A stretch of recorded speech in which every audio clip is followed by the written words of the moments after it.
Muy buenas tardes. Sean bienvenidos al Ateneo de Santander, que tiene esta tarde a un ilustre invitado, que es Óscar Alzaga Villamil. Óscar Alzaga es un personaje clave para entender el proceso de la transición española y también para conocer los antecedentes de la oposición democrática al gobierno de Franco, porque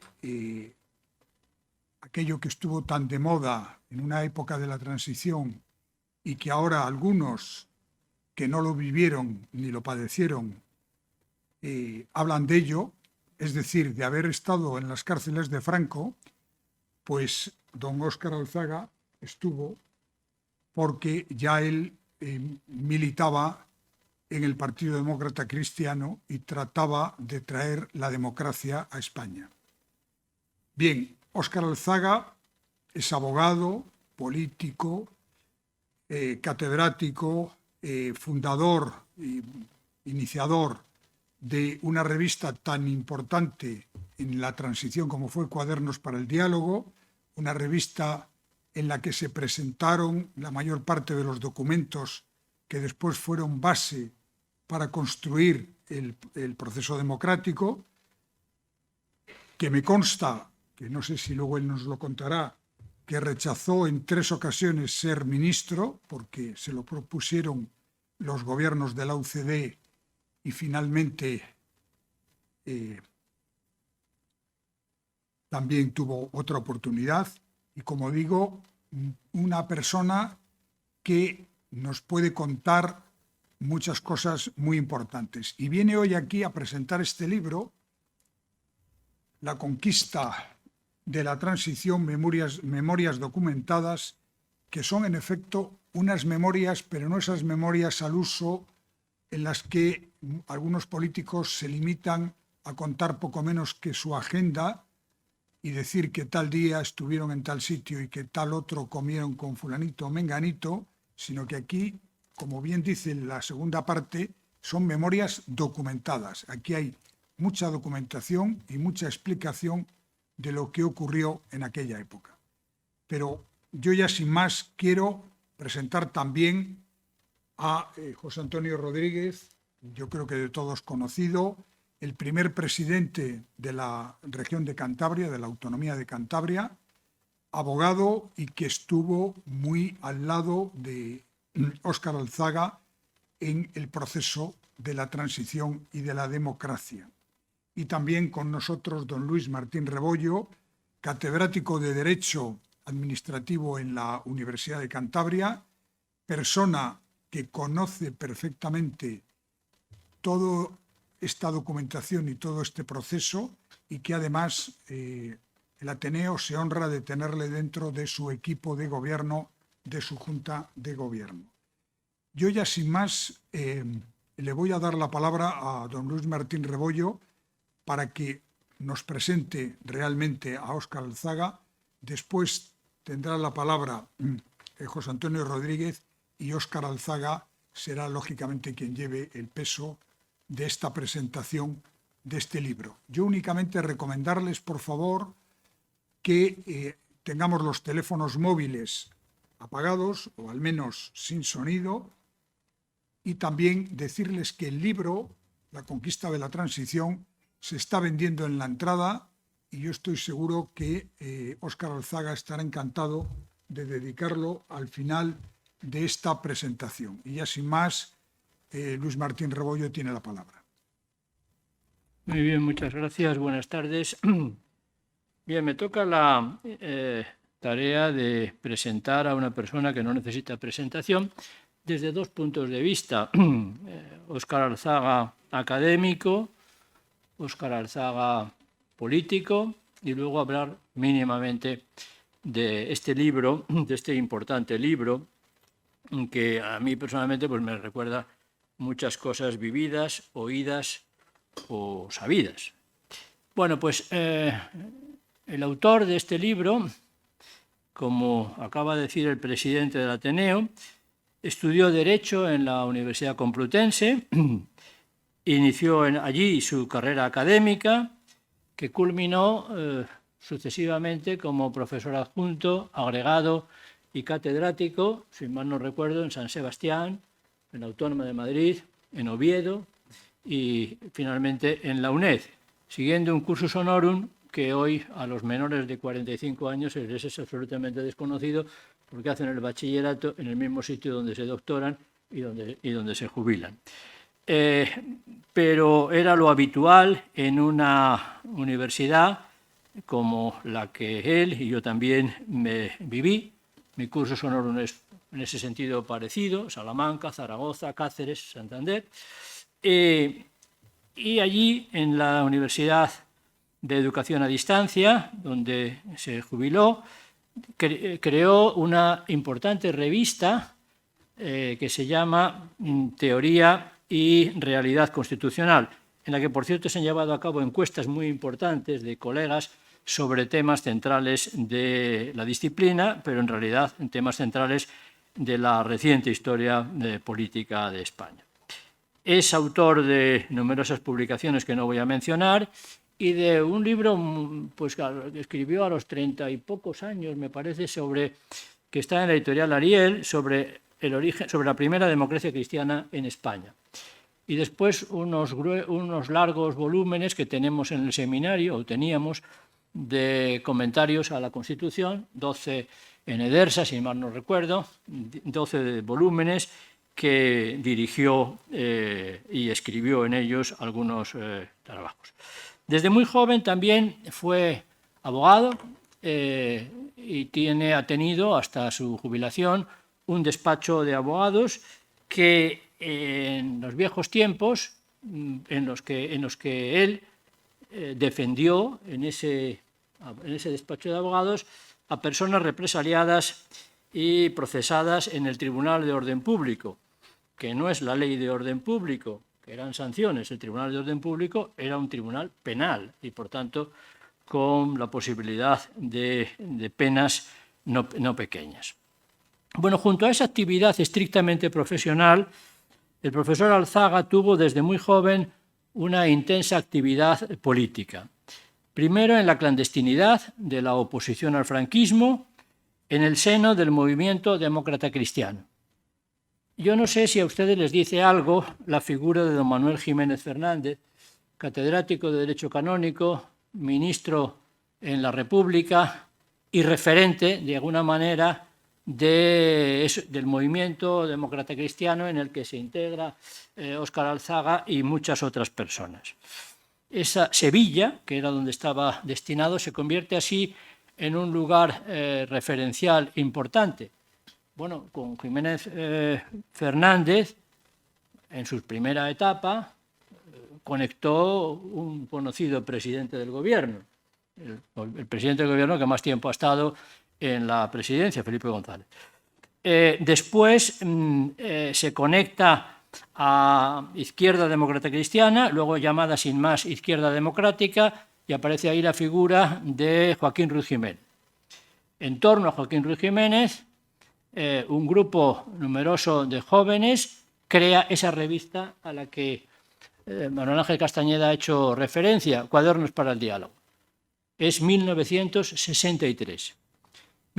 Si se recoge la nómina de colaboradores de Cuadernos para el Diálogo en los primeros números, pues es algo así como la nómina del Congreso de los Diputados de veintitantos años después.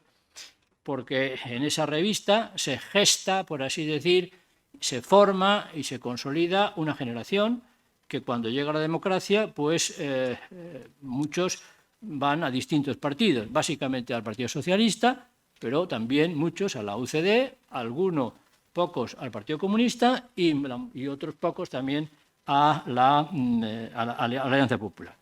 En esa etapa estudiantil, que la mayor parte de la gente no conoce, había en el ámbito universitario una cosa obligatoria, el SEU, el Sindicato Español Universitario. Y frente al SEU se crean, poco a poco, algunas organizaciones parasindicales, y una de ellas, de la que he estado intentando buscar en casa algún panfleto que yo creo que tengo, pero no lo he encontrado, se crea la Unión de Estudiantes Demócratas, la UED, que protagoniza y crea Óscar Alzaga con otras personas y en el que militan, entre otros, pues conocidas políticos de 20 años después, como Gregorio Pérez Barba.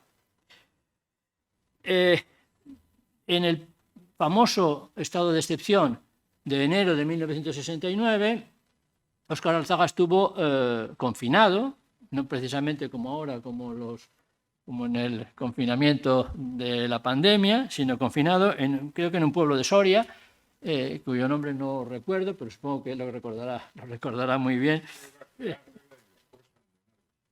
Almenar de Soria. Y luego ya, en la etapa democrática, participó en la creación del conglomerado de partidos que fue la Unión de Centro Democrático, por la que fue diputado. En la Constituyentes, en la legislatura constituyente, o sea, las primeras elecciones del 77, que formalmente no eran unas elecciones constituyentes, pero todo el mundo estaba convencido de que lo eran, pues fue miembro de la Comisión Constitucional del Congreso y participó, bien que en segunda línea, en segundo plano, en los trabajos constituyentes. Hay una foto aquí en el libro, pues que está un poco la nómina de no solo los 7 padres directos, sino los 14 que había un poquito detrás y que en algunas reuniones, muchas de ellas nocturnas, como aquí se cuenta, pues se fue gestando lo que luego fue la Constitución del 78. Tras la crisis de enero del 81, en el que la UCD explota, Óscar Alzaga funda el Partido Demócrata Popular, con el cual se presenta coaligado con la Alianza Popular en la llamada Coalición Popular. Un año después, siendo presidente don Leopoldo Calvo Sotelo, fue asesor del mismo, no llegó a un año, me parece, el tiempo que está, según el Boletín Oficial del Estado, que es lo que yo he buscado. Y finalmente, unos años después, en el año 87, o sea, ya ha llovido mucho, abandona la condición de diputado y la vida estrictamente política, dedicándose a su profesión de abogado y de profesor universitario. Estas características del autor se completan diciendo que es académico de la Real Academia de Ciencias Morales y Políticas, que ha tenido y tiene sensibilidad hacia los problemas sociales, en particular lo que ahora está, digamos, en cierto modo, iba a decir de moda, pero no, pero que es el tema de la responsabilidad social de la empresa, que es un tema importante, y preside una fundación contra el hambre. Termino la visión un poco de la personalidad y del autor diciendo algo que también es públicamente conocido, y es que Óscar Alzaga ha destacado últimamente en su condición de mecenas. En el año 2017 donó al Museo del Prado, y el Museo del Prado aceptó media docena de cuadros del siglo XVI, XVI al XVIII, con los cuales se hizo una exposición. No hay más que entrar en la página del Museo del Prado para ver las fotografías de tal, lo cual es, en fin, bastante poco frecuente. Este es a grandes rasgos el autor de este libro, una personalidad atípica porque ha sido opositor al franquismo, político democrático en activo, abogado, catedrático, interesado en los asuntos sociales, generoso mecenas. Y este señor ha escrito este libro, el libro que hoy vamos a presentar. Yo voy a decir solamente 4 cosas sobre el libro, que creo que es un libro importante. En primer lugar, por algo que se ha dicho ya, que es el subtítulo del libro, Memorias documentadas.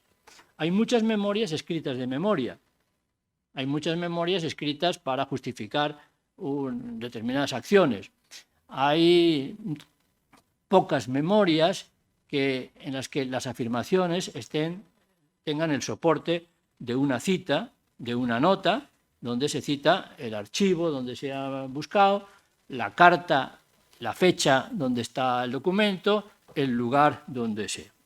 Y digo que son documentadas porque en las primeras páginas del libro se menciona algo que yo desconocía, y es al parecer, orden más o menos expresa de destruir pues parte de la documentación de la represión, digamos, del mundo, en definitiva, de la policía política, no así del ejército, donde al parecer en el archivo existen, a diferencia, dice, de lo que sucedió en otros países de nuestro entorno que sufrieron también regímenes no democráticos. Desde ese punto de vista, el libro, como digo, es un libro bien documentado. Y es un libro cuya portada refleja ya su finalidad. Supongo que todo el mundo conoce este cuadro. Es el famoso cuadro El abrazo, de Juan Genovés, que está también traducido en escultura, si mal no recuerdo, en la calle Atocha de Madrid, a raíz de los asesinatos de Atocha.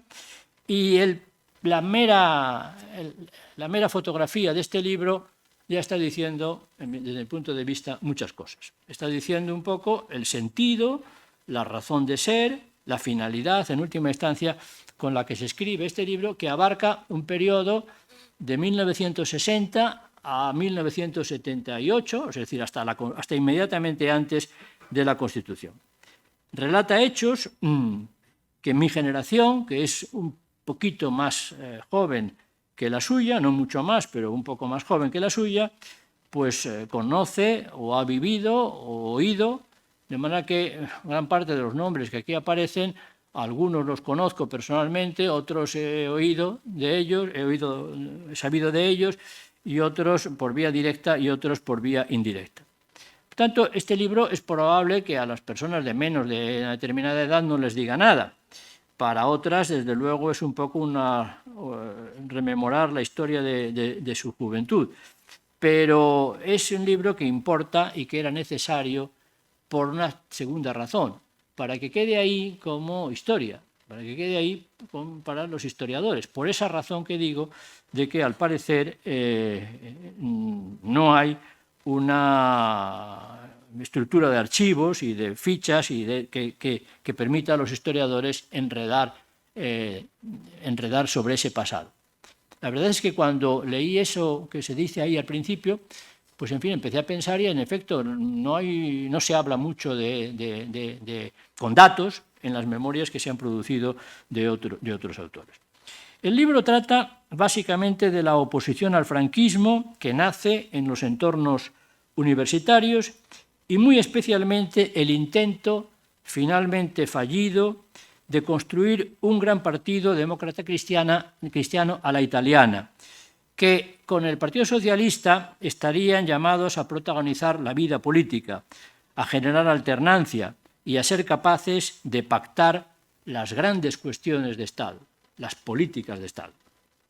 ¿Por qué no fue posible?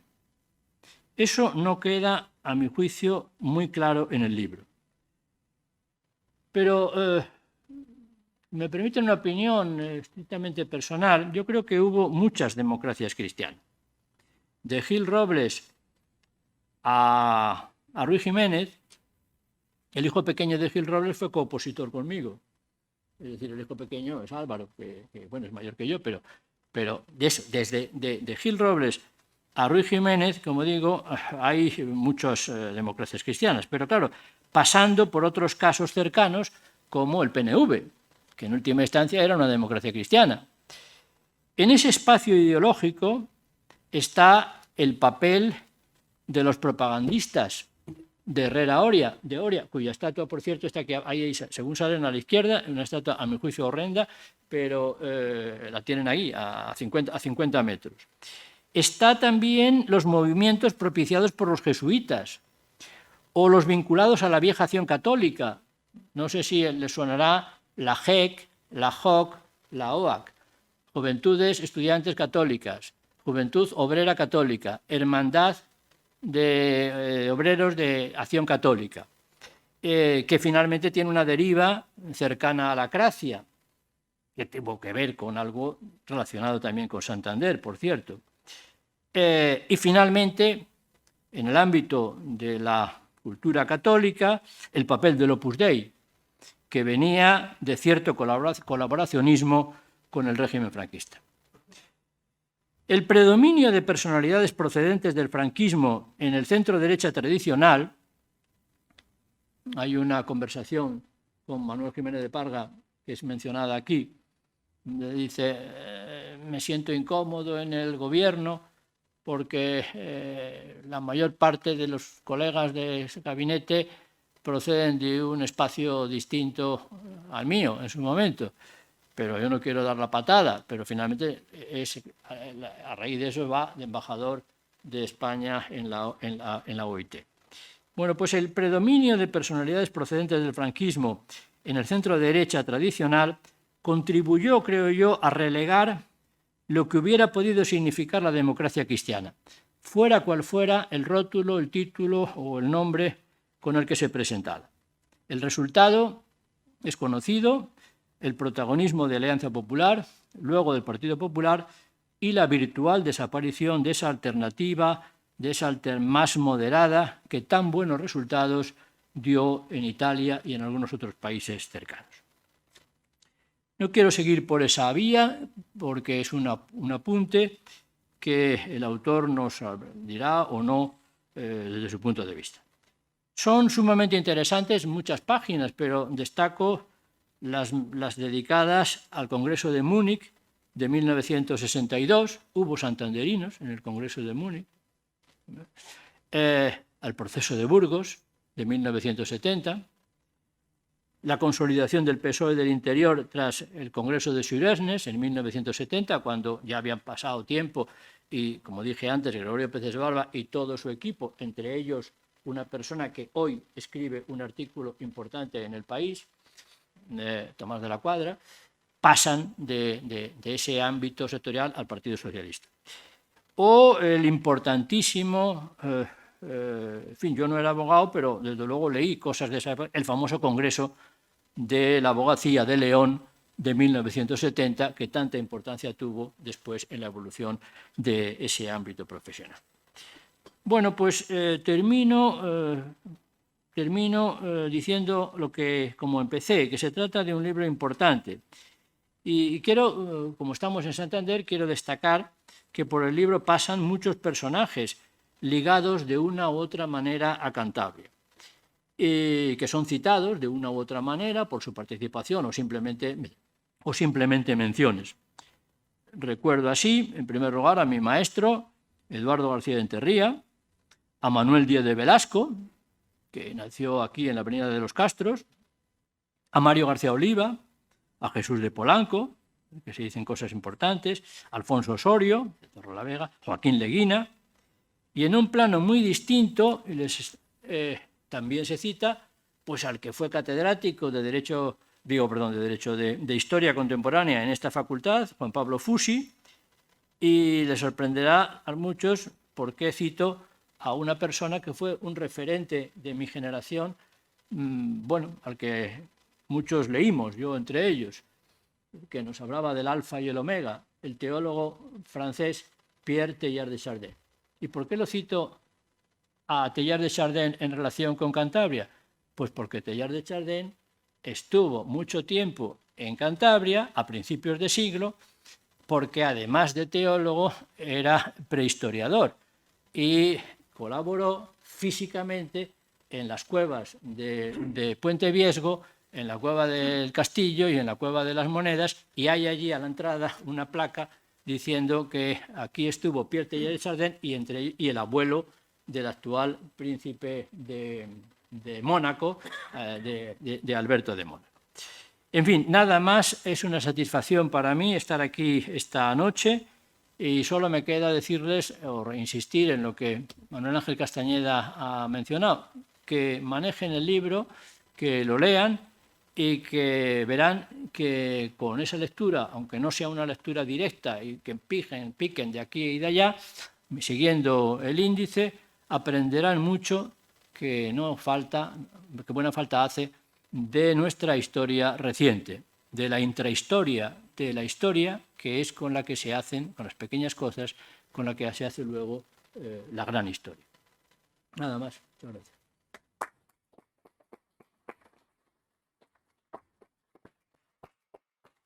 Muy bien, pues muchas gracias.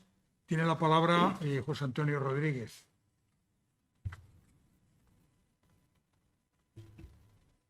Tengo que felicitarte por la exposición que nos han hecho de tantos hechos que algunos conocíamos y otros muchos no, pero que tú, que no has nacido en Cantabria, te los has aprendido muy bien.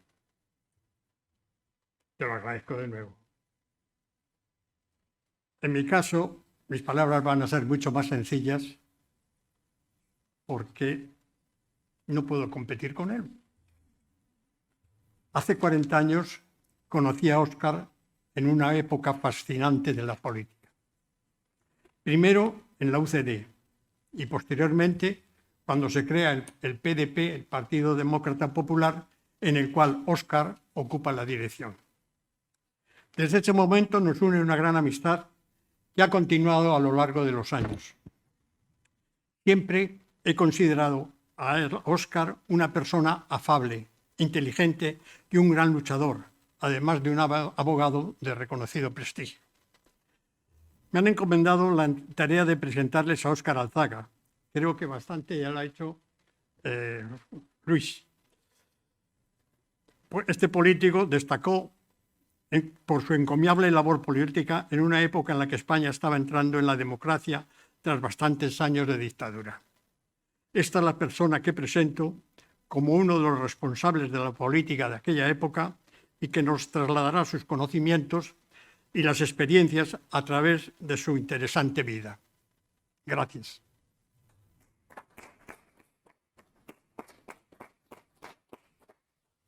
Don Óscar Alzaga tiene la palabra. No está encendido, ¿no? Bien, muchas gracias a los dos amigos que me han precedido en el uso de la palabra, que en el fondo me han hecho más elogios de los que yo merezco, y por tanto debo estarles agradecido.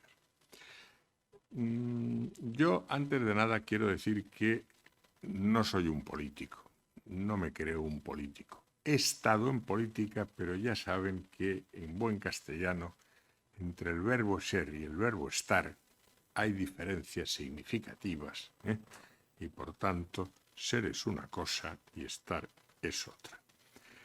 Se ha dicho que me han ofrecido 3 veces 3 carteras ministeriales y no las he aceptado. En realidad son 5 veces, porque el bueno de Adolfo Suárez me ofreció 2 veces, primero la educación y luego otra vez me dio a elegir entre 3 o 4 y tal, y le dije que no, que yo era un catedrático de universidad y que lo que quería es seguir trabajando desde el Congreso de los Diputados en un momento importante en que se podían preparar las grandes leyes de desarrollo de la Constitución, leyes orgánicas, estatutos de autonomía, etcétera, etcétera, que constituían las reglas, el marco en el que podía operar nuestra democracia con calidad. Y Adolfo me dijo, tú no eres un político, me dijo la primera vez. Y le dije, sí, no soy un político. Estoy en política pues porque por la situación en que hemos estado, pues muchos que no somos políticos, pues hemos estado. Muchos. El bueno de el presidente del gobierno socialista, Felipe González, le ofreció a Gregorio Pérez Barba ser ministro y Gregorio le dijo, no, prefiero ser rector de la Universidad Carlos III, que es lo que soy. Es decir, pues no era una cosa rara la enfermedad que yo tenía, sino que nos habíamos metido en política por un sentido ético. Era necesario salir de una dictadura, de una confrontación del país, con empleo de fuerza, de represión, etcétera, y conquistar una democracia, ¿verdad? Y bueno, pues de eso es de lo que trata el libro. Lo que trata el libro, yo creo que el libro tiene 2 ejes, porque en la conquista de la democracia hay 2 factores determinantes que no se conocen. Y antes de nada voy a hablar de por qué no se conoce y de la quema de la que aquí se ha hablado, me parece que por el primer presentador. Claro, no es que yo tuviera una información confidencial de lo que pasaba en una caldera enorme que se había puesto en la sede central de la Guardia Civil, que es un edificio que todo el mundo conoce, porque desde hace muchos años es la sede central de la Guardia Civil y que hace esquina con la Gran Vía, que salía un humo por ahí arriba que veíamos todos. No, era un tema conocido y era un tema que varios parlamentarios de la oposición en el Senado le sacaron al ministro del Interior, que era el responsable. El responsable último era Adolfo Suárez. Como es natural, no se hace una quema de archivos y archivos sin que el presidente del gobierno dé luz verde. Pero el operativo, el que lo organiza, el que lo desarrolla durante meses, es Rodolfo Martín Villa. Y ahí se quema no solo los archivos de la Brigada Social, que los que estábamos en política le llamábamos la político-social, pero el Boletín Oficial del Estado le llamaba la Brigada Social. Bueno, la Brigada Social te tenía el teléfono intervenido, cuando salías de casa te seguían, cuando llegabas a una reunión con unos amigos, pues había en la puerta del edificio un policía, arriba había otro. O sea, el control era... Bueno, ustedes son mucho más jóvenes, los presentes, alguno quizá no. El control era tremendo, era férreo, ¿no? Y de todo eso se levantaba información permanente. Es decir, que si uno mantenía una conversación telefónica, esa conversación se grababa, luego se pasaba a papel, que daba la hora, el día en que uno había mantenido esa conversación telefónica. Si uno se había reunido con unas personas y se había podido poner un micro cerca, pues se hacía lo mismo.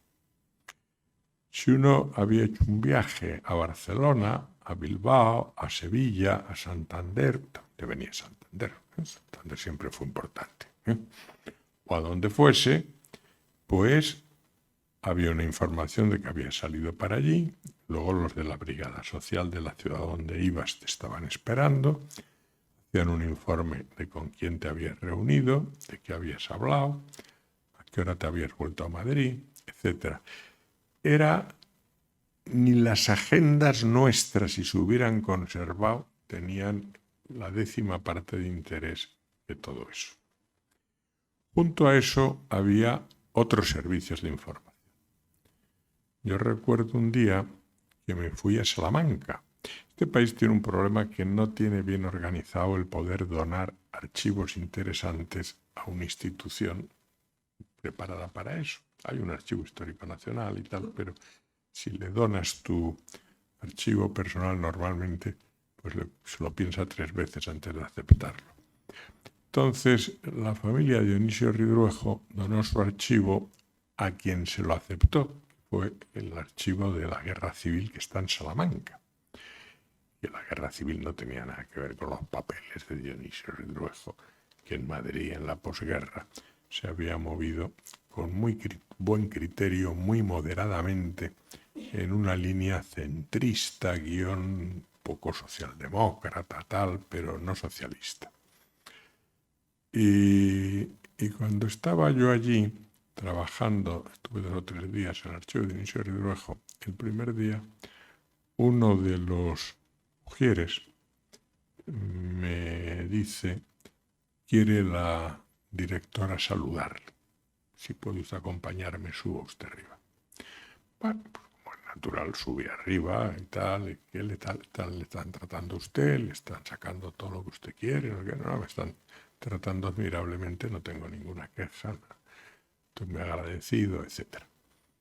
¿Y querría usted hablar de algo conmigo? Digo, pues no pensaba, pero ya que me ha llamado usted a mí, pues si estoy aquí en su despacho, le pregunto, sé que había un servicio de información en los sindicatos verticales, en la parte trabajadora, y no encuentro los archivos esos para consultarlos. ¿dónde están? Y me dijo, hombre, eso como todo lo quemó su amigo Martín Villa. Yo me quedé de piedra, como todo, me dijo. Como todo, pues... tal. Y ciertamente, pues eso del como todo era bastante verdad, porque había, por ejemplo, en la Guardia Civil un servicio de información en los pueblos pequeños, en las zonas rurales. Eso también se quemó, etcétera, etcétera. No me voy a entretener en esto, que es triste. Y eso me afectó. Yo estaba empezando a reunir información para escribir el libro y dije, aquí es necesario escribir un libro con mucha información que sirva a los historiadores posteriores, a los más jóvenes, encontrar bases para intentar hacer una tesis doctoral sobre un área concreta, sobre un periodo, sobre un tema preciso, etcétera, etcétera. Yo he tardado 10 años en escribir este libro, no porque yo sea vago y lento, sino porque todo lo que he escrito, y algo se ha insinuado de esto en el primer presentador, yo le he plantado unas notas a pie de página de dónde viene la información o dónde hay más información sobre esto. Claro, cuando yo he pensado que en el mes tal del año 1960 y tantos tal nos reunimos y acordamos hacer ciertas cosas, hicimos un escrito, recogimos firmas y luego pedimos el apoyo de algún gobierno europeo, etcétera. Yo eso no lo cuento así. Yo digo, ¿dónde está esta información? Uno de los sitios donde está esa información y no la han podido quemar es en la prensa extranjera, en los corresponsales que había en España de la prensa extranjera, a los que se les informaba cuando ellos preguntaban, que preguntaban casi a diario, ¿qué estáis haciendo? ¿Qué es lo que ahora estáis intentando conseguir? ¿Cuál es vuestro objetivo? ¿Qué opináis sobre esto que ha dicho el gobierno? Etcétera, etcétera. Pues nosotros les informábamos. Y esos corresponsales de la prensa extranjera, no todos los periódicos extranjeros tenían aquí un corresponsal, solo menos de 10 o de 12 tenían un corresponsal. Los demás publicaban la información de las agencias internacionales de prensa que tenían aquí acreditado un periodista, corresponsal de la agencia, que esta era otra. Pero periódicos como Le Monde, Le Figaro, New York Times, etcétera, etcétera, tenían un corresponsal que normalmente mandaba una crónica diaria, que no siempre se publicaba, pero que la mayor parte de las veces se publicaba. Y más de la mitad, o cerca de la mitad, no he hecho el cálculo exacto, de esas crónicas, unas son sobre lo que hace el gobierno, dice el gobierno, lo que hace el régimen de Franco, y otras son sobre la actitud de la oposición, los desacuerdos de la oposición, las protestas de la oposición, etc. Luego, si aquí hay algún historiador y quiere aconsejar a algún joven hacer una tesis doctoral, no se ha hecho ninguna, pero en la gran prensa extranjera que tenía corresponsales aquí, hay materia para hacer tesis doctorales inéditas interesantísimas. Yo me he pasado horas y horas leyendo prensa extranjera y viendo, pues esto que hicimos les parecía bien, este nos critica por esto que hacíamos, que había de todo. Pero hay mucho material, hay mucha información, están las fechas, están las personas que tal, etcétera, etcétera. Y lo que intenta el libro, en definitiva, porque si yo me enrollo, como aquí no está previsto dar una cena, pues ustedes tendrán que ir a cenar a casa y tal. Y no es correcto por mi parte ponerles a ustedes en ese trance. Es explicar la clave básica de por qué un régimen no solo dictatorial, sino totalitario en el sentido técnico del término, en el sentido de que había un control total sobre toda la sociedad, es decir, el ordenamiento jurídico tenía un control de la universidad, de los ayuntamientos, de los colegios profesionales, de todo. Este régimen, ¿cómo se acaba?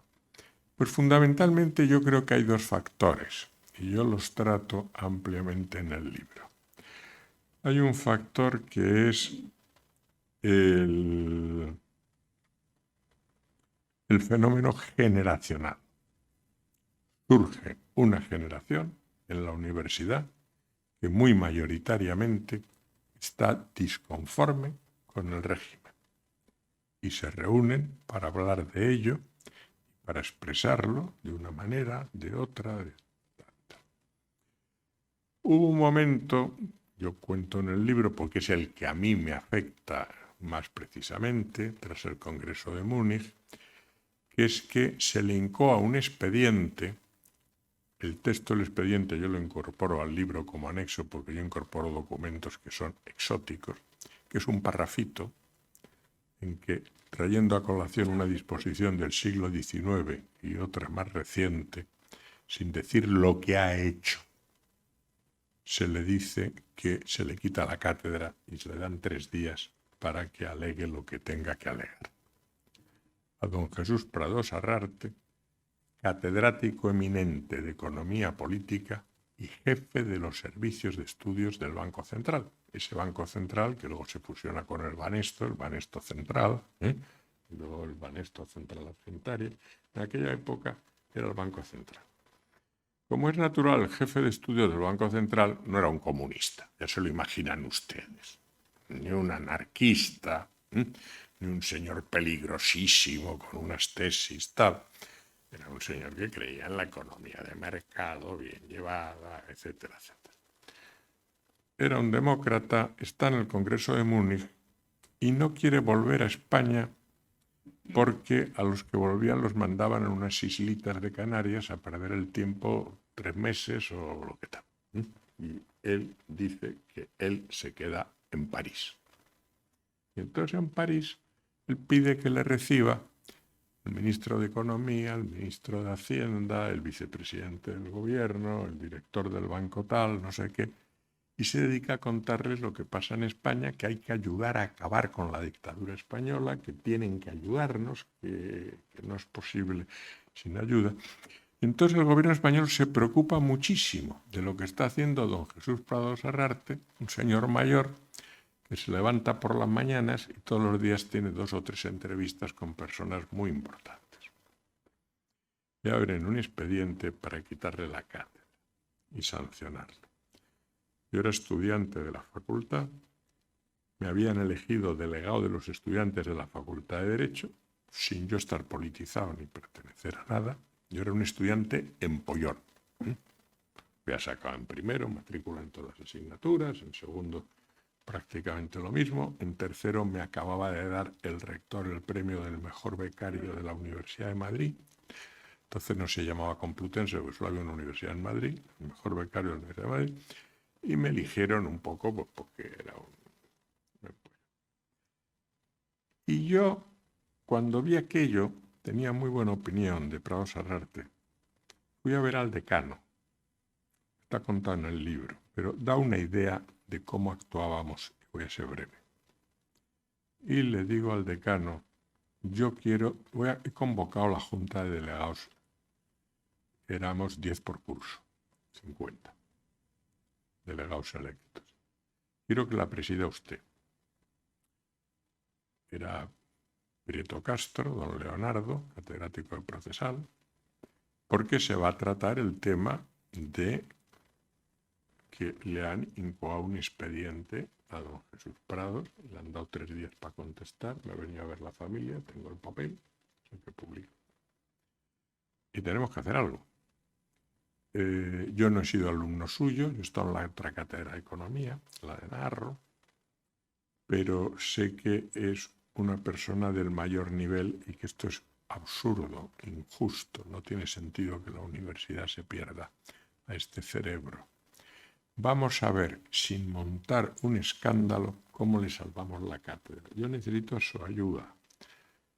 don Leonardo, le digo al decano, y el decano me dice, Óscar, yo voy a presidir esa junta con usted. Es el espíritu de la época. Nos reunimos en la junta, los del Partido Comunista, que creían mucho en la huelga general, que era una cosa casi imposible, parar un país que se pare todo, que va en la bicicleta llevando las botellas de leche, el que está trabajando en la otra esquina, el que está en el piso de arriba, todo para la huelga general es prácticamente imposible, pero tenía un carisma para ellos y eso estaba así. Y piden allí huelga de toda la universidad, de toda la facultad, etcétera, etcétera, etcétera. El pequeño grupo de franquistas, que había un grupo de 5 alumnos de los 50, esto es absurdo, cuando se le quiere echar a ese catedrático es porque habrá hecho un disparate en el congreso este que se ha celebrado en el extranjero, tal. Y los nuestros, que luego formaríamos parte, organizaríamos poco después la Unión de Estudiantes Demócratas, la UED, en aquel momento no la teníamos aún bien organizada, decimos, no, vamos a avisarle al gobierno que si no para el expediente de expulsión de Prado Sarrarte, haremos un referéndum en la facultad a ver si los alumnos creen que nos debemos declarar en huelga indefinida hasta que nos devuelvan a don Jesús Prado Sarrarte. Pero ahora seguimos estudiando y no vamos a hacer huelga. Vamos a ir a clase, y vamos a seguir estudiando y vamos a trabajar y tal y tal. Bien, eso sale adelante, tenemos una mayoría de votos, sale adelante. Don Jesús Prados, al salir del acta, de la sala, me felicita, me dice, está usted excelentemente, voy a convocar la junta de profesores. Y quiero que usted venga, usted diga, don Leonardo. 3 días después se convoca la junta de todos los catedráticos, a la que se niega a asistir uno que había sido ministro del Interior, don Blas Pérez González, porque en el fondo era amigo del expedientado, porque la vida es así. Y yo cuento esa junta brevemente en el libro, y yo me encuentro con que López Rodó pide que se me incoexpediente. ¿Cómo hemos hecho eso? Y tal. López Rodó me había dado matrícula de honor en el curso anterior. Y López Rodó se queda solo. Empiezan a pedir la palabra, como cuento en el libro, los demás profesores. Empezamos a hablar los demás y hay un clima de ayudar a Prado Sarrarte y de ayudar a los alumnos. Yo veo a esos catedráticos que respetan que los alumnos educadamente se hayan solidarizado con un profesor que está en París, al que se le quiere quitar la cátedra. Es decir, la solidaridad de los profesores con los alumnos. Y para hacer la historia corta, el gobierno se traga el expediente. Sin hacer ninguna huelga, sin tal, el gobierno tiene que retroceder. Ha dado 3 días para que conteste Prado Sarrarte. Prado Sarrarte en los 3 días no hace ningún escrito de contestación, adopta una posición despectiva respecto de ese expediente y el expediente se paraliza. ¿Qué hay? Hay el miedo a que la Facultad de Derecho de la Universidad de Madrid se declare en huelga y se puedan solidarizar otras facultades con esa facultad y armarse un problema enorme. Luego hay un gran dato que explica la transición, que es que por esas fechas ya el régimen empieza a no contar con la generación joven, que tiene una visión distinta. Tiene una visión a la europea. No se le quita en ningún país de Europa la cátedra a un profesor por haber ido a unas reuniones. Por eso no se puede quitar una cátedra. Y entonces voy al segundo factor, que es que el segundo factor del final del franquismo viene constituido por una solidaridad diaria, real, permanente, de los países de la entonces llamada Comunidad Económica Europea, lo que hoy llamamos la Unión Europea, lo que en aquel momento, pues primero son 6, luego son 8, 9, tal, y eran mucho menos que ahora. Pero estaban los países como Italia, Alemania, Francia, Bélgica, Holanda, los que ustedes saben. Esos países, como yo explico en el libro, nos dan un respaldo permanente a la oposición democrática moderada en unos términos de una eficacia impresionante. Y le someten a la dictadura, no es que la degüellen, no, la someten a una presión que le hace enormemente incómoda su supervivencia. Y narro fenómeno tras fenómeno tras fenómeno. Son presiones que no son solo de que el embajador llame al ministro y tal. No, son mucho más serias. Se reúne a órganos colegiados de la Comunidad Europea y se abre un debate y se llega a una conclusión para adoptar un acuerdo por escrito en el que se le llama la atención a España de que no puede hacer determinadas cosas o que debe hacer estas otras cosas, o incluso en ocasiones de forma muy ordenada, con apartados. El gobierno español debe primero tal, segundo tal, tercero tal, cuarto tal, quinto tal, no sé qué tal. ¿Por qué? Porque el gobierno español tiene pedida el ingreso en concepto de asociado en la Comunidad Europea. Y entonces, en base a eso, la Comunidad Europea, cada vez que el gobierno español incurre en unos excesos que a la oposición nos parecen graves, le dicen: usted no puede pasar a ser miembro mientras usted haga esto se le requiere para que no haga esto, para que no haga esto. Ese fenómeno generacional, de esa generación que está conectada con los gobiernos europeos, son las dos piezas fundamentales de la tenaza que hacen que el franquismo no solo no crezca, sino que disminuya, se encuentre en situaciones más difíciles y llegue al momento de la muerte de Franco en que la situación es insostenible. Y por ejemplo, yo creo que debo ir cortando porque es tarde, ¿no? Pero por ejemplo, con el tema del Partido Comunista, el Partido Comunista no gobernaba ningún país de la Unión Europea. Pero cuando se acerca la transición, se plantea el problema de que desde el gobierno de Adolfo Suárez se quiere legalizar los partidos, llamándolos asociaciones, pero con una excepción: el Partido Comunista no. En toda la Europa de la época, el Partido Comunista estaba legalizado en todos los países miembros de Europa. Y nosotros le planteamos el asunto a los países europeos. Los países europeos dijeron: no, tenemos que explicar al gobierno español que no puede entrar sin que el Partido Comunista esté legalizado. Yo explico con pelos y señales en qué términos se le dice en Román Paladino una y otra vez al gobierno español que tiene que legalizar al Partido Comunista.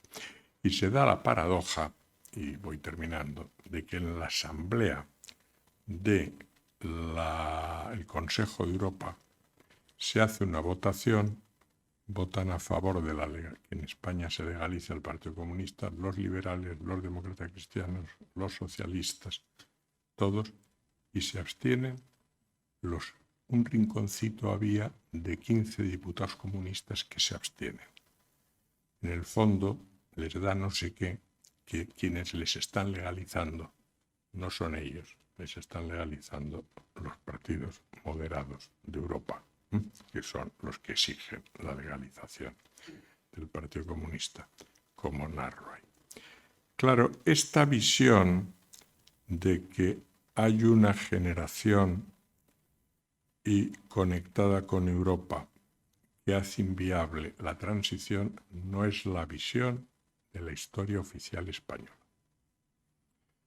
Pero claro, yo aporto al libro, por ejemplo, un escrito de 3 páginas del ministro del Interior, Garicano Goñi, a Franco, en que le dice que hay un gran problema, el único problema que tiene el país, pero un gran problema, que es el universitario.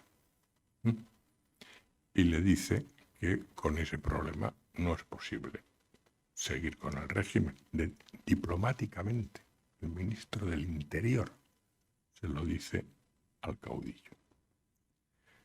Y 6 meses después le viene a decir lo mismo, pero en términos más explícitos, porque incluye su dimisión. Porque ve que no se va a hacer nada para encauzar a que del país se tiene que hacer cargo la generación joven.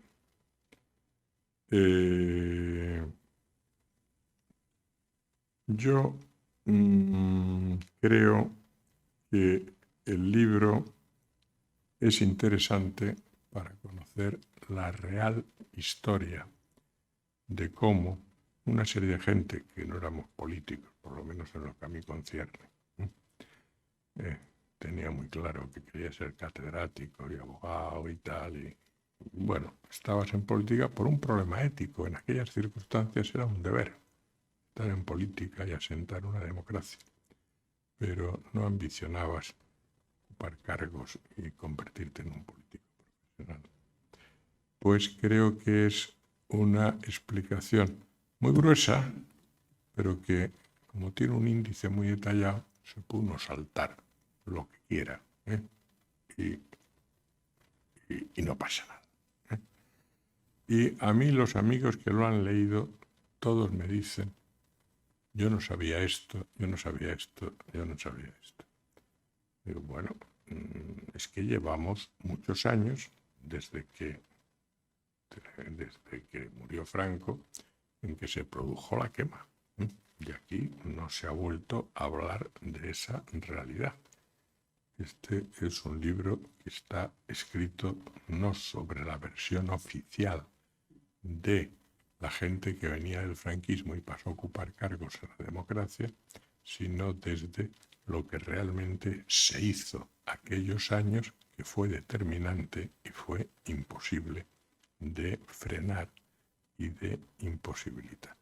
Se incluyen cosas tales y a términos que si me pongo a hablar, yo soy un rollo patatero, perdónenme, con motivo de una sección de prensa en una revista, Discusión y Convivencia, en la que yo estaba, que dirigía Luis Apóstol Palos, ustedes no habrán oído hablar con él, escribía también en el diario Ya, se le pone una sanción por un artículo en que se decía que siguiendo las cosas así no se podía entrar en la Comunidad Europea. Y le ponen una sanción. Yo recurro y explico pues un poco lo que he contado antes, en otros términos y tal, y aduciendo lo que personalidades europeas que han venido a España han dicho oficialmente en España de lo que hay que cambiar, porque hace falta una democracia para entrar. Recurro la sanción ante la Sala Tercera del Tribunal Supremo. Era una multa, pero las multas de prensa se consideraban sanciones administrativas y se recurrían ante la Sala de la Contencioso Administrativa del Supremo. El Supremo solía resolver los problemas de multas en 4, 5, 6 meses. Pasaron los 6 meses, pasó un año, pasó 2 años, pasó 3. Muere Franco. Cuando está ya muy malito, el pobre, muriéndose, se reúne en la Sala Tercera del Tribunal Supremo. Y al día siguiente de fallecer, dicta sentencia. Esto también lo cuento con toda calma y aporto la sentencia.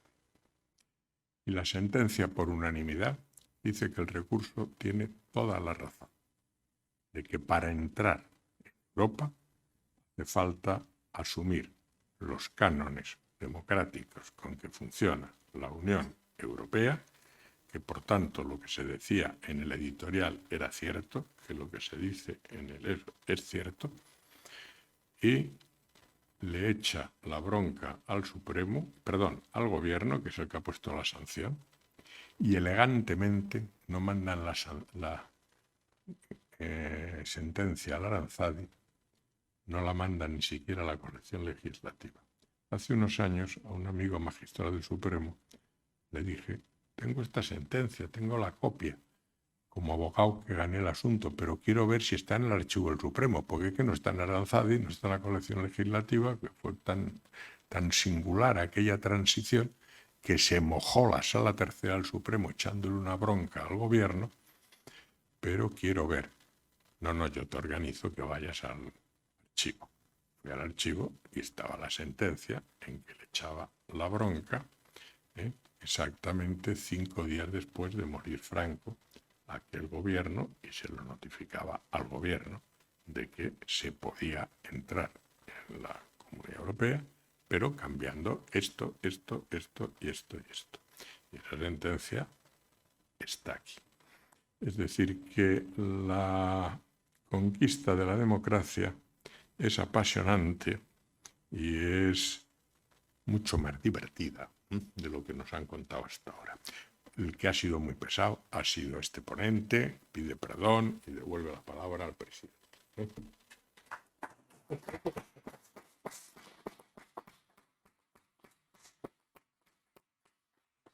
Muchísimas gracias. De pesado nada, ha sido apasionante recordar y ver lo que no conocíamos y conocerlo ahora. Yo pediría a las dos personas que me acompañan en la mesa que le hagan alguna pregunta al profesor Óscar Alzaga. Bueno, Se facilita, ¿eh? el libro tiene tantas vericuetos y tantas historias que es difícil elegir algo. Hombre, a mí me ha interesado, por ejemplo, el papel de Ruiz Jiménez. En un momento dado dices, nunca se le perdonó que no pidiera perdón. Dices, en un momento, que no, y eso en boca de Manuel Jiménez Fernández. Es decir, generación que no conocíamos esto y tal, bueno, Ruiz Jiménez era un poco una personalidad, pues, en fin, respetada, muy respetada, curiosamente de las pocas personas que en el libro aparece con el don delante, es decir, lo cual es muy significativo desde el punto de vista del respeto, pero al mismo tiempo se le critica de alguna forma porque dices, hombre, a Ruiz Jiménez pensaba que iba a ser el eslabón entre el pasado y el presente, pero no pudo ser, no lo fue. Y no lo fue en parte también por lo suyo, digamos, por ese espectro amplio que hablábamos, que decía yo antes, de la democracia cristiana. No todo el mundo dentro de la propia democracia cristiana aceptaba el liderazgo, por así decir, intelectual sí, pero no político, de Ruiz Jiménez. Vale. Bueno, este es un tema delicado. Yo tengo un respeto por el recuerdo de Joaquín Ruiz Jiménez. Tengo también un respeto por la verdad histórica. Creo que hay que compatibilizar ambas cosas y a veces es complejo. Vamos a mí la última conversación que yo tuve con Manuel Jiménez Fernández, que está narrada en el libro brevemente, me pide que me haga cargo la presidencia del partido. Yo le digo a Manuel, yo tengo 20 y no sé cuántos años, estoy haciendo la tesis doctoral sobre el Partido Social Popular. Soy profesor ayudante, tendré que ganar las oposiciones a profesor adjunto, tendré que ganar las oposiciones a cátedra, tendré que hacer muchas publicaciones. Entonces eso no va a ser compatible con ser presidente de un partido. Tengo que. Yo estudié la carrera con una beca y estudié el bachillerato con una beca. Mi padre nos abandonó a nuestra familia. Teníamos unos huéspedes en casa y una madre excelente que se volcó. Un poco más alto. Bueno, lo que estaba diciendo era una cosa privada. relativa a las limitaciones económicas mías por las cuales yo tenía que plantearme mi quehacer profesional. Pero lo que me dijo Jiménez Fernández, ustedes, la mayor parte de ustedes no sabrán quién fue. Fue ministro de Agricultura en la CEDA. Fue un hombre con preocupaciones sociales dentro de la CEDA. Y cuando vio que se avecinaba el golpe militar del año 36, hay constancia escrita, por ejemplo, declaraciones en un periódico de Segovia y otras, donde dice que sería un horror un golpe militar, sería un horror acabar con la democracia, que es necesario mantener la república, conseguir que funcione bien, etcétera, etcétera. Era un demócrata de tomo y lomo, ¿no? Era catedrático de Derecho Canónico, pero había hecho una tesis doctoral sobre Derecho Electoral, porque quería ser profesor de Derecho Político y se encontró con que lo que era fácil en Sevilla era ser catedrático de Canónico, que había pocos candidatos, y no de Derecho Político, donde había muchos candidatos. Pero él estudiaba cosas de Derecho Constitucional, etc. Bueno, pues para ser un poco más breve, lo que me dice Sánchez Gesta es que bajo ningún concepto, y lo narro en el libro, debe ser presidente del partido Joaquín Ruiz Jiménez. Él considera que él no se ha desvinculado del todo del franquismo y que no se ha desvinculado, entre otras cosas, porque él cree que su papel es, conseguir un arreglo, teniendo buena amistad con unos y buena amistad con otros, y reunirles y conseguir que se pongan de acuerdo y que hagan una transición acordada, etcétera, etcétera. Y lo que me está diciendo, yo estoy pensando para adentro, don Manuel tiene razón, es lo mismo que pienso yo. Es decir, ¿por qué a él le autoriza Franco la revista Cuadernos para el Diálogo, en que yo estaba en la Junta de Fundadores, era el único estudiante que estuvo en la Junta de Fundadores, y luego ya cuando no era estudiante seguí allí, en el Consejo de Administración, estuve muy metido en Cuadernos? Pues se lo autorizó porque a Joaquín Ruiz Jiménez Franco le consideraba pues un hombre de confianza. Cuando se iban a hacer detenciones en una reunión, yo cuento algún caso, pues se detenía o antes de que llegara Ruiz Jiménez o después de que se había ido a Ruiz Jiménez. A Joaquín Ruiz Jiménez nunca se le detuvo. A Joaquín Ruiz Jiménez nunca se le tomó una declaración. Se le consideraba un hombre fiel a Franco. Y cuando Franco está de corpore insepulto en el Palacio Real y hay gente que hace cola para ir a saludarle y hacerle la última despedida y tal, él fue. Es el único del partido nuestro que fue. Me acuerdo incluso que hablábamos diciendo esto es inconcebible, pero para él... Pero a deshora, fue a deshora. Sí, pero fue con su mujer y lo cuenta en sus diarios. O sea, yo no me hubiera atrevido a contar eso si él no lo cuenta en sus diarios, y lo entrecomillo, ¿no? Porque es la forma de estar seguro de que no me invento nada, aunque en Madrid se comentaba que fue. Pensaba que la transición se podía hacer a base de reunir en casa, en un lado de la mesa, a los franquistas, en otro lado de la mesa a los de la oposición. Y aquello era muy distinto, porque los franquistas querían eternizar el sistema, no querían sentarse con nadie a dialogar. Otra cosa empezó a ocurrir ya, cuando había muerto Franco, las cosas se complican. Y los opositores, pues, no veían que tenía sentido sentarse con unos señores que les estaban abriendo expedientes, sanciones con motivo de un artículo que habían publicado, por una reunión que se consideraba delito de reunión ilícita, o por el mero hecho de pertenecer a un partido era un delito de asociación ilegal. los de la oposición estábamos sentados en el Código Penal en varios artículos. Aquello estaba redactado de manera para ofrecerte un buen butacón, que tenía varios puntos de apoyo en los que quisieras o no quisieras estabas sentado, ¿no? No fue realista aquello. Yo esto lo hablé, ha muerto hace menos de un año Leopoldo Torres, que fue profesor de su cátedra, con el que comí hace cosa de 2 años. Yo solía comer una vez al año. La última comida no. En la anterior yo le hice una pregunta parecida a la que se me ha hecho. ¿Tú has conseguido entender cómo Joaquín Ruiz Jiménez pensaba que se podía tal? Porque él estaba más próximo ahí que yo. Iba a la universidad a clases con él, etcétera, etcétera. Y él me dio una respuesta muy dura. Me dijo, mira, Joaquín Ruiz Jiménez, cuando murió su padre, era millonario.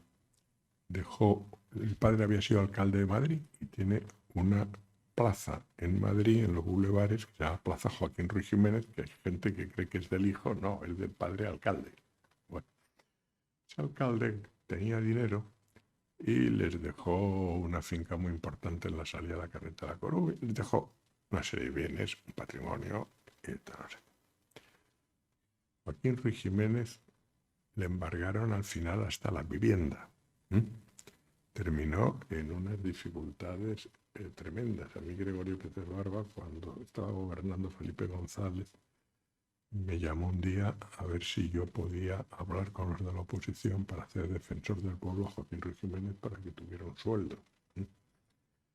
Lo que me decía Leopoldo Torres es, no he escrito, me decía a mí dándome coba, tú has escrito varios libros que son muy importantes, que tienen muchas ediciones, que son libros de consulta obligada. No hay ningún libro de ese tipo de Joaquín Ruiz Jiménez. De un profesor que los libros que ha escrito han tenido poco interés. Tú has conseguido hacer un bufete de cierta importancia.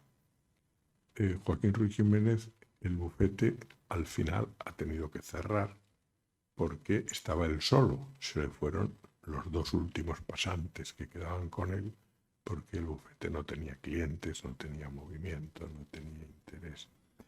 Estuvo describiendo la falta de realismo de Joaquín Ruiz Jiménez. Y eso le dije yo, me estás describiendo la falta de realismo, me estás diciendo que el análisis político del rol que él podía desempeñar no era realista. Y me dijo Leopoldo, exactamente eso, Óscar, con otras palabras es lo que yo te estoy diciendo. No era realista. Y os disteis cuenta de que no era realista los que estabais cerca de él, os tuvisteis que ir a otra cosa parecida, pero distinta, porque lo de él no conducía a ningún lado. No sé si con eso he contestado la pregunta. Muy bien. Antonio, ¿quieres hacer alguna pregunta? Sí.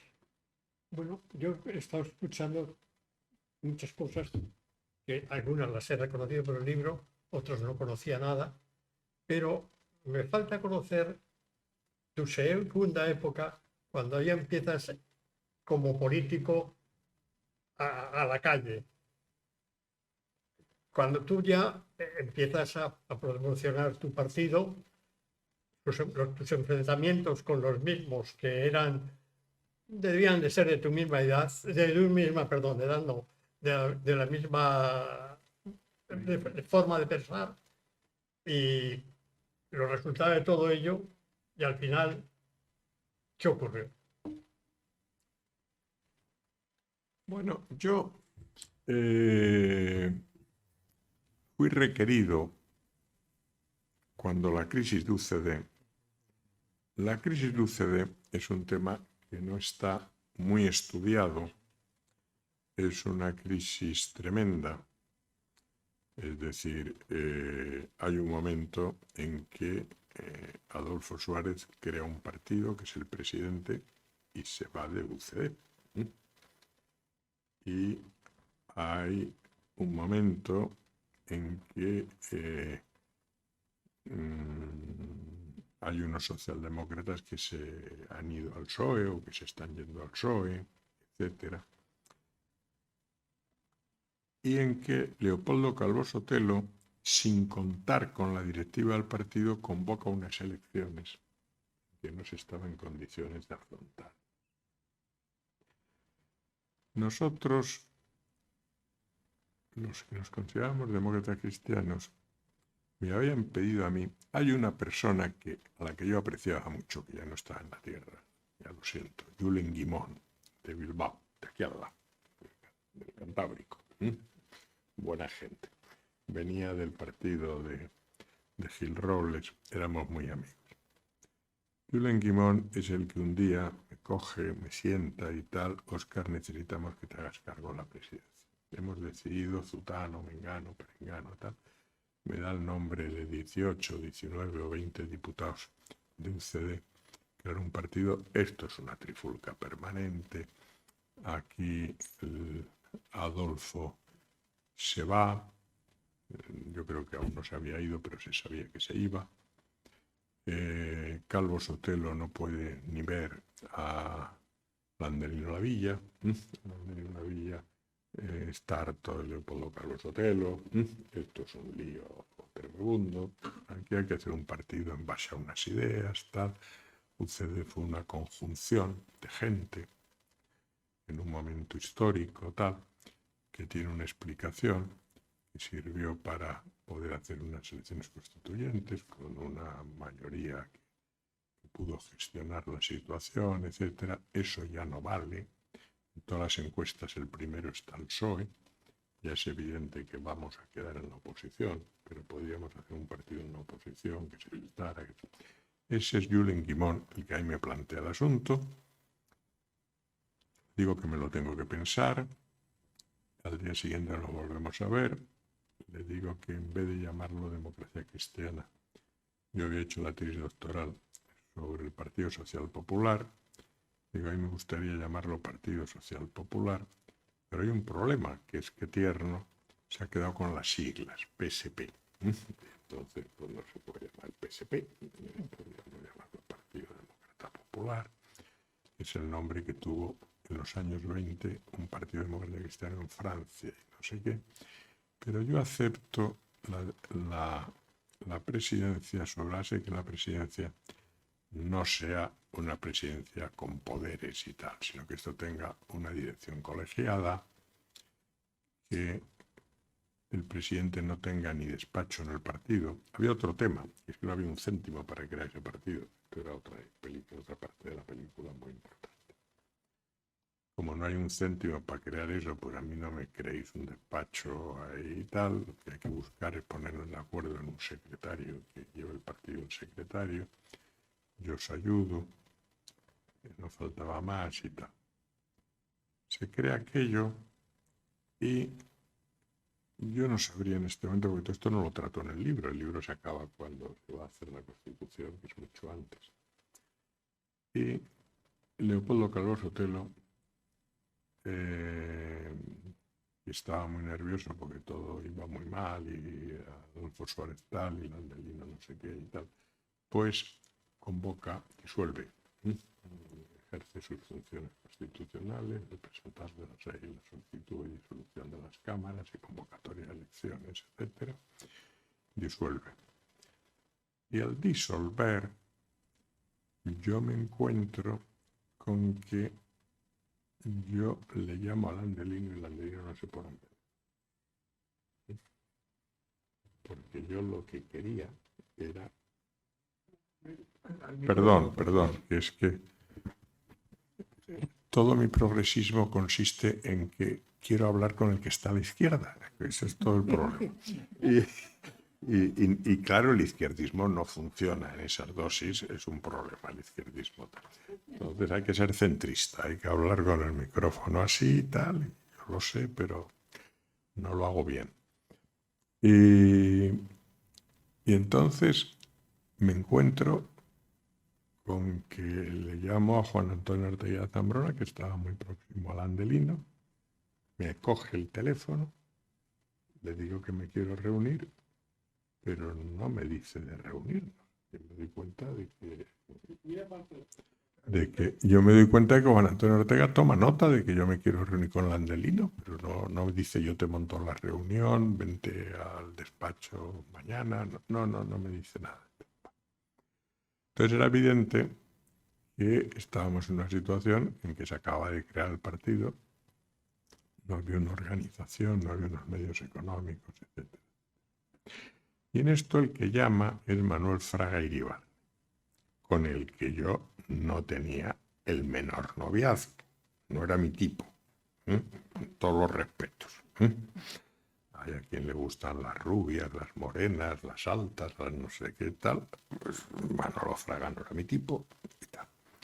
Entonces me dice que le pase a ver al día siguiente a su despacho, no estaba en Génova, estaba en un despachito pequeñito que tenía entonces y tal.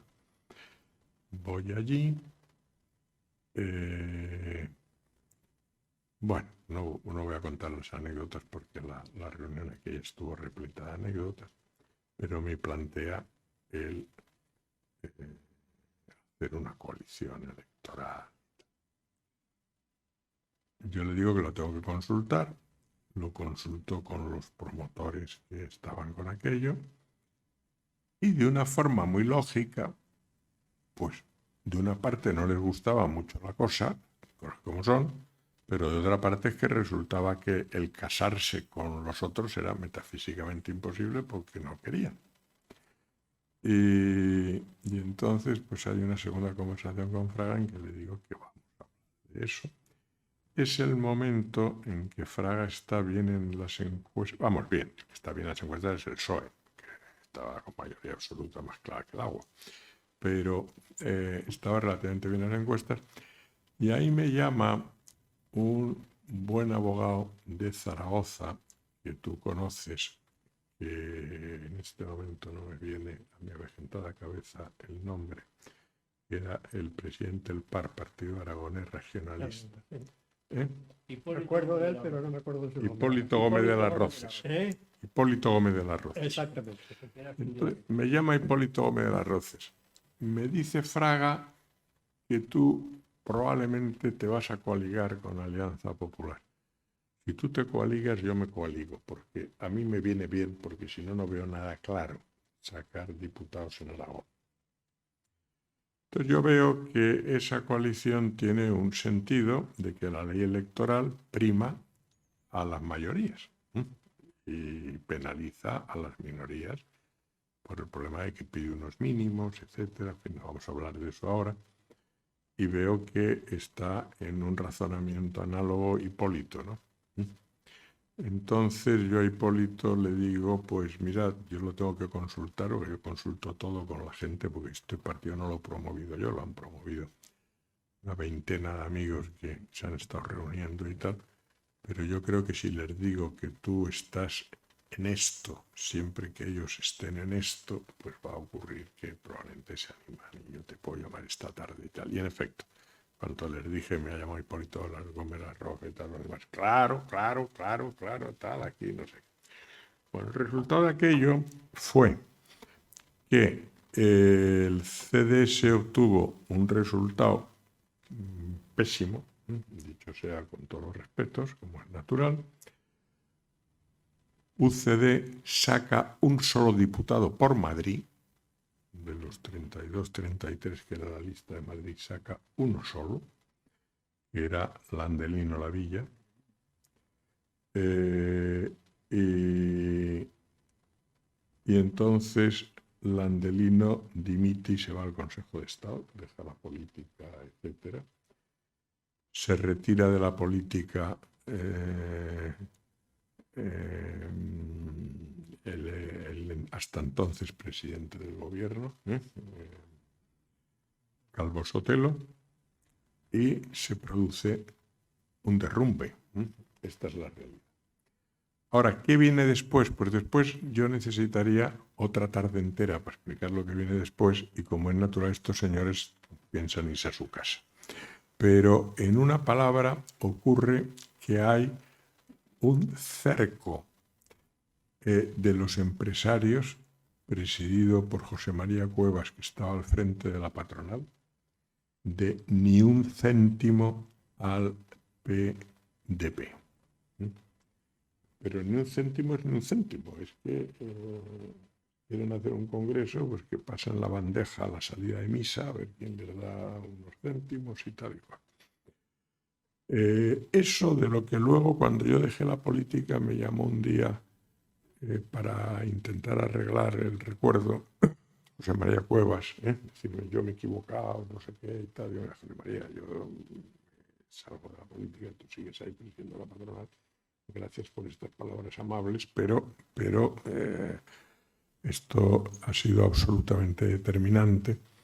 La Fundación Konrad Adenauer nos daba 4 perritas para hacer unos actos y tal. El partido fracasa, pero tiene un aspecto positivo. Es el único partido que funciona una serie de años con representación en el Congreso y en el Senado en España, donde no hubo jamás un expediente policial contra ningún diputado, ningún senador, ningún dirigente del partido. No hubo jamás la apertura de un expediente por financiación irregular. No hubo jamás una multa por nada.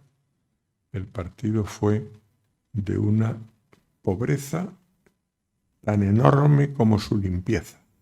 Es decir, hay que reconocer que la gente aceptó que aquello no podía ser un partido que pudiera presentar cara a un partido grande, etcétera, etcétera, pero que cada vez que en una alcaldía, en un puestecito de los que, como tú sabes muy bien, se ocuparon, pues llegó una insinuación de esas simpáticas, con medias palabras, de que a ver si me ayudaras, tal, que yo quedaría muy agradecido, etcétera, etcétera, tal.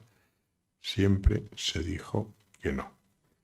Luego fue un partido de gente movida por un sentido de un compromiso de trabajar para la vida pública, no de hacer carrera, de vivir de la política. Y allí la mayor parte de la gente que había trabajaba en otra cosa, hacía tal y cual.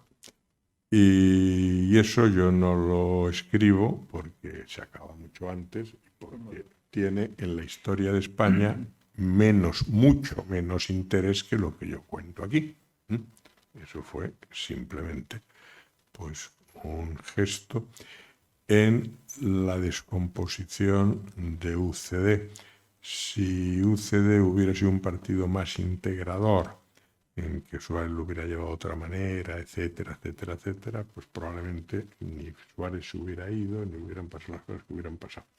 Pero cuando se produce la desintegración, el Partido Demócrata Popular es hijo de esa desintegración. Es decir, después de las roturas importantes, se plantea el dar los pasos esos, como se plantea también alguna gente, pues que era un pequeño partido liberal, etc. Con eso he contestado a la pregunta. No sé si lo que se quería oír o no, pero es lo que yo pienso.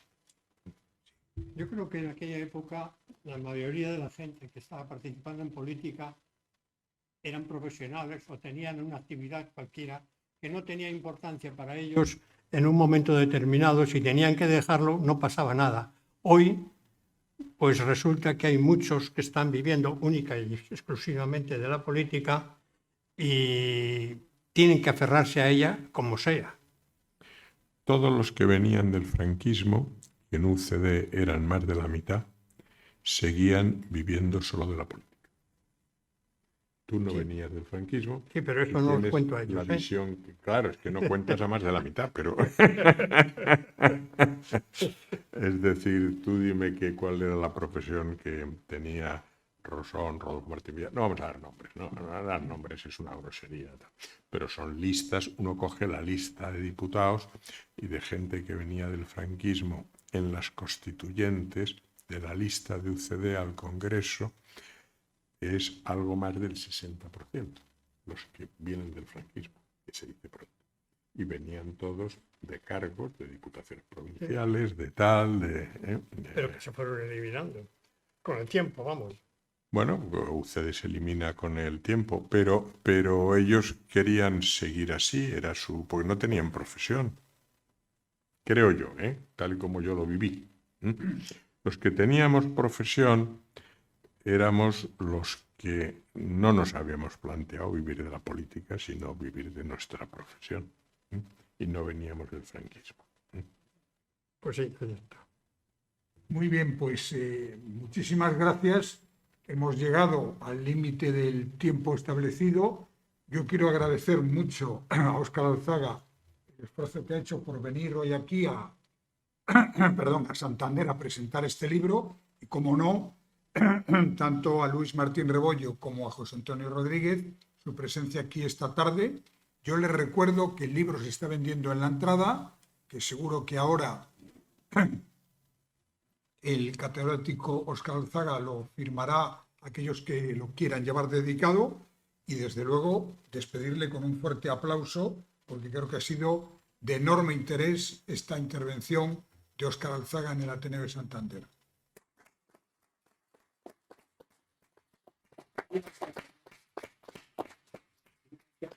Muchas gracias.